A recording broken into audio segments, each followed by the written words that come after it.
Welcome to CrispLib, your library of crisp insights, where every summary sparks new imagination.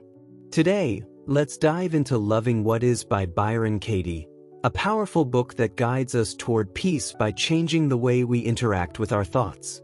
This book is all about finding freedom from the constant flow of judgment, worry, and negativity in our minds.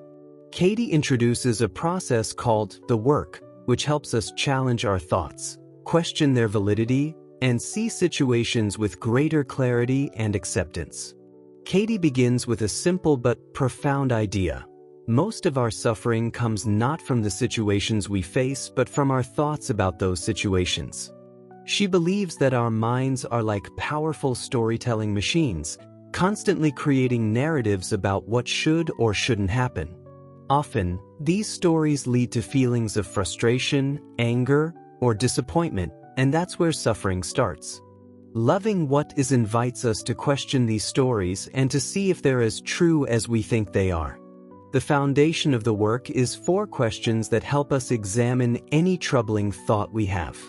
These questions guide us in understanding whether the thought is helping us or just causing pain. The first question is it true? Here, Katie encourages us to reflect on whether our thought is an absolute truth. For example, if we think, "I'll never succeed," the first step is to ask if that's really true. Often, we'll find that our mind has been exaggerating or jumping to conclusions. The second question is, can you absolutely know that it's true? This question pushes us to see the limitations of our own knowledge and how often we make assumptions. Maybe we can't know for sure that we'll never succeed. By admitting this, we loosen the hold our thought has over us and start to open up to other possibilities. Next, Katie asks, how do you react when you believe that thought?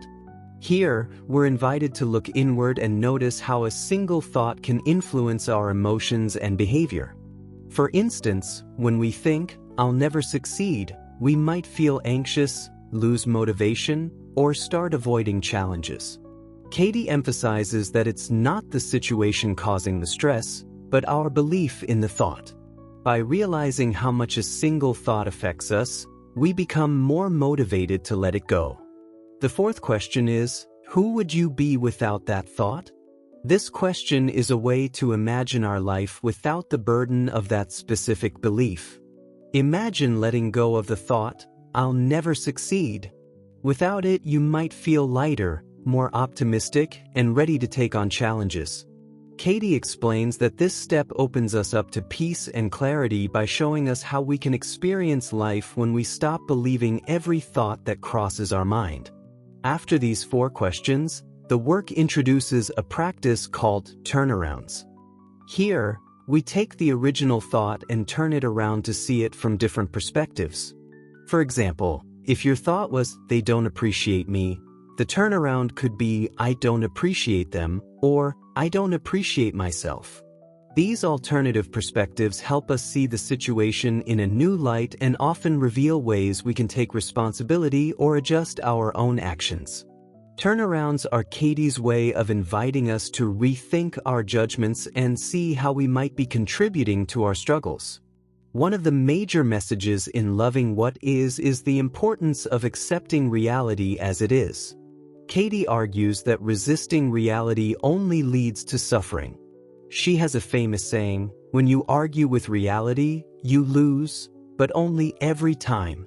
This doesn't mean passively accepting everything that happens without change, but rather understanding that fighting against what has already happened only adds to our stress. Katie encourages us to accept situations as they are and focus our energy on things we can control, such as our reactions and responses. Katie also explores how the work can help us with difficult relationships. Often, we have expectations of how others should behave, which can lead to disappointment. By questioning these thoughts, we begin to understand that each person has their own perspective, and our expectations are often rooted in our own fears or insecurities. Katie encourages us to look within and let go of judgments, allowing us to approach others with compassion and understanding. She reminds us that as we free ourselves from rigid thoughts, we find more harmony in our relationships. Another valuable insight in loving what is that the mind tends to dwell on the past or worry about the future. Katie suggests that by questioning our thoughts and letting go of the need to control everything, we can bring ourselves back to the present moment, where peace naturally exists.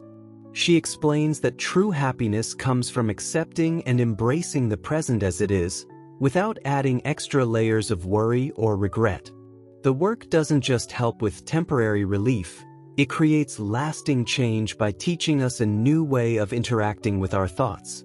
Over time, as we practice questioning and releasing these beliefs, our minds become quieter and less reactive. Katie explains that peace is not something we need to find outside ourselves.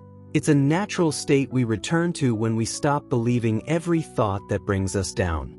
In summary, loving what is gives us a powerful framework to change our lives from within. By questioning our thoughts and letting go of mental resistance, we free ourselves from unnecessary suffering. Katie's message is clear. Happiness is not about changing our external circumstances, but about understanding and challenging our inner narrative. Thank you for joining us at CrispLib for this deep dive into loving what is. If you found this summary helpful, don't forget to like, share, and subscribe to our channel for more transformative book insights. Let's keep exploring and finding peace within ourselves.